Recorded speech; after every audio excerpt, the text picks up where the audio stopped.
10 centimetre त्रिज्या के धातु के एक अचालक गोले। तो धातु को जो अचालक गोला है उसकी त्रिज्या 10 सेंटीमीटर दे रहा है, यानी कैपिटल आर का जो मान है वो हमको 10 सेंटीमीटर दे रहा है।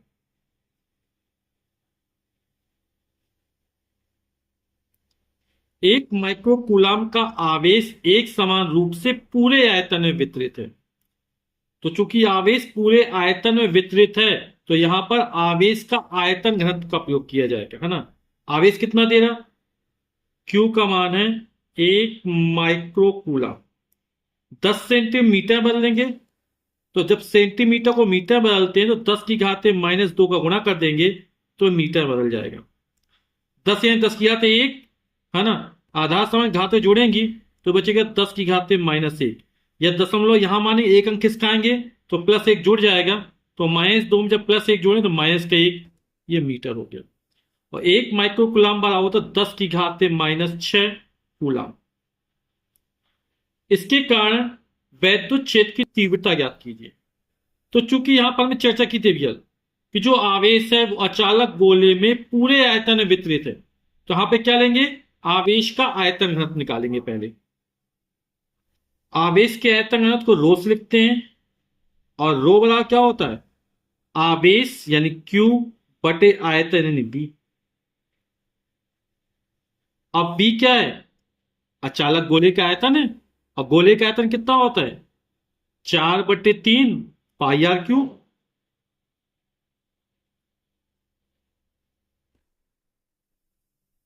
तो इसको मान रख देते हैं, बटे के 3 ऊपर पहुंच जाएगा, 3। क्यू को मान हमको दिया 10 की घात -6 बटे 4। पाई का मान 3.14 होता है। r क्यूब, आर का मान क्या, 10 की घात -1 है, इसकी घात 3। तो हो जाएगा 3/4 × 4 = 16, 46 लगी 1, 4 × 4 = 5, 4×3 = 12, गुणे 10 की घात -6 बटे 10 की घात-1, पूरे घात 3 है, घात के ऊपर घात, घात तो गुणा हो जाता है, तो -1 × 3 -का 3 हो जाएगा। अब 3 में जब 12.56 का भाग किया जाएगा तो आएगा 0.2388 आएगा, गुणे 10 की घात, -3 ऊपर पहुंचे प्लस हो जाएगा, -6 जब +3 जोड़े तो -का 3 बचा रहेगा। ठीक है। तो आवेश का आयतन घनत्व का मान निकाला है, मात्रा क्यू, आवेश, आवेश का मात्रा कूलाम प्रति मीटर क्यूब। तो दशमलव एक स्थान खिसकाते हैं, है ना, तो 2.38। तो निकटतम मान इसको लिख देते हैं, कितना हो जाएगा, 2.4 गुणे 10 की घात। दशमलव एक स्थान किसका है तो -1 और जोड़ देंगे तो हो जाएगा -का 4 कूलाम प्रति मीटर क्यूब। तो हमने आवेश के आयतन घनत्व रो का मान ज्ञात कर लिया। अब क्या कह रहा है, हमें वैद्युत क्षेत्र तीव्रता यानी कैपिटल ई का मान ज्ञात करना है गोले के केंद्र से 20 सेंटीमीटर की दूरी पर। जो गोले की त्रिज्या है वो 10 सेंटीमीटर है ना, और 20 सेंटीमीटर ज्ञात करना है, यानी क्या हो जाएगा, गोले के बाहर होगा। यानी जहां वैद्युत क्षेत्र की तीव्रता ज्ञात करनी वो कहां पर ज्ञात करनी, बाह्य बिंदु पर ज्ञात करनी है अपन को। तो गोले के केंद्र से 20 सेंटीमीटर की दूरी पर वैद्युत क्षेत्र तीव्रता बाह्य बिंदु पर ज्ञात करनी है ना। तो दूरी 20 सेंटीमीटर है, स्मॉल आर का मान जो हो जाएगा वो 20 सेंटीमीटर दिया गया है, और इसको मीटर में चेंज करेंगे। आप जानते हैं जब मीटर में चेंज करें 10 की घात-2 का गुणा कर देंगे तो मीटर में चेंज हो गया। अब बाह्य बिंदु पर वैद्युत क्षेत्र तीव्रता का सूत्र क्या होता है, ई बराबर होता है ρ/ε0 इंटू R³ अपॉन 3 r²। सबके मान रख देते हैं। रो का मान अभी हमने ज्ञात किया है, ये 2.4 गुणे 10 की घात-4। ε0 का मान तो 8.85 गुणे 10 की घात-12 गुणा कैपिटल R³। कैपिटल आर का मान कितना है, 10 की घात-1, इसका क्यूब कर देंगे 3 स्मॉल r²। स्मॉल आर का मान है 20 × 10⁻², इसका वर्ग कर देंगे। इसको सॉल्व कर लेते हैं तो हो जाएगा 2.4 × 10⁻⁴ ये हो जाएगा, घात के ऊपर घात लगे, घात को गुणा हो जाएगा, 10⁻³ हो जाएगा, बटे 8.85 × 10⁻12 × 3, इस पूरे वर्ग करना है तो 20 का वर्ग 400 हो जाएगा, 10⁻² का वर्ग 10⁻⁴ हो जाएगा, तो हो जाएगा 2.4 बटे 8.85 × 3, और यहां 400 है ना, तो यहां 2.01 अंक किसका आएंगे, 2 अंक किसका आएंगे, है ना, तो बचेगा 4, तो 2 इसमें जोड़ेंगे तो ये बचेगा -2, और -2 बचेगा, और -12 पहले से है, कितना हो जाएगा, -14, 10⁻14 हो जाएगा। समझ गए ना आप लोग। यहां दशमलव में 2 अंक किसका आया, तो इसमें 2 जोड़ दिया तो ये बचा 4, -4 में 2 जोड़ेंगे तो -2 बचेगा, और -12 था, -12 और -2 -14 हो जाएगा, ऊपर 10⁻⁻4, 10⁻⁻3 हो जाएगा 10⁻⁻7,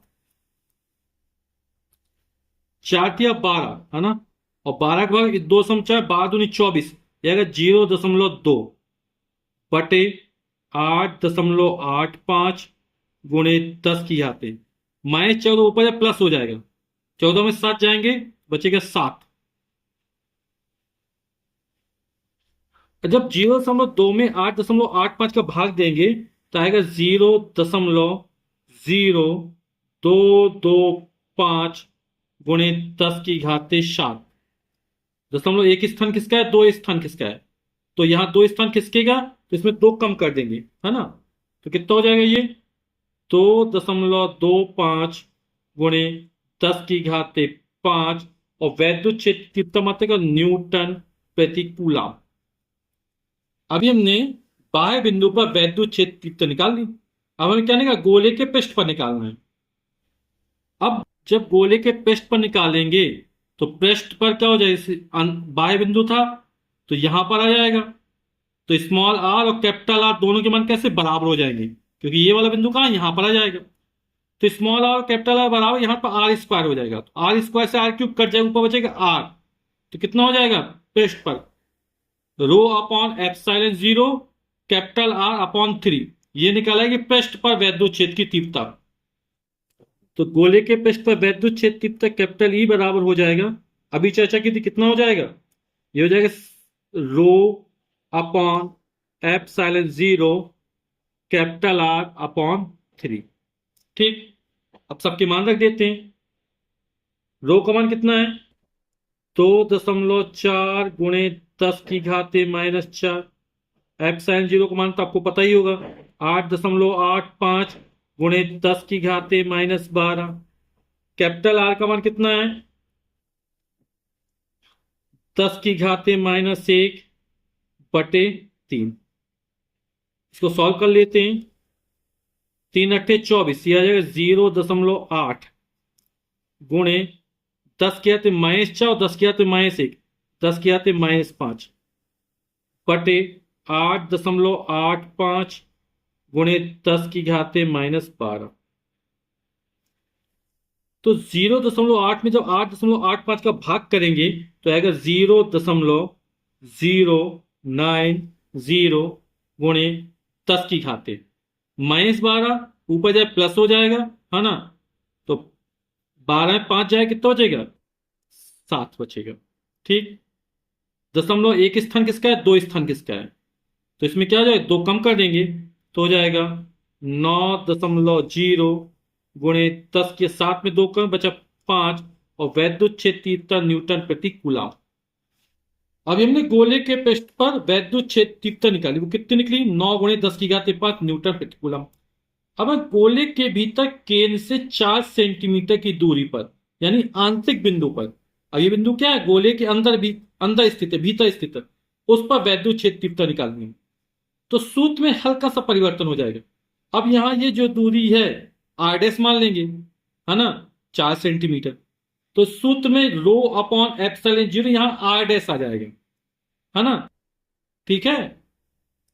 तो वैद्युत क्षेत्र तीव्रता क्या हो जाएगी आंतरिक बिंदु पर, ई बराबर हो जाएगा rho upon epsilon zero R dash upon 3।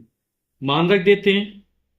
रो का मान है 2.4 गुणे 10⁻⁻⁴। एप्सिलॉन जीरो का मान 8.85 गुणे 10⁻⁻12।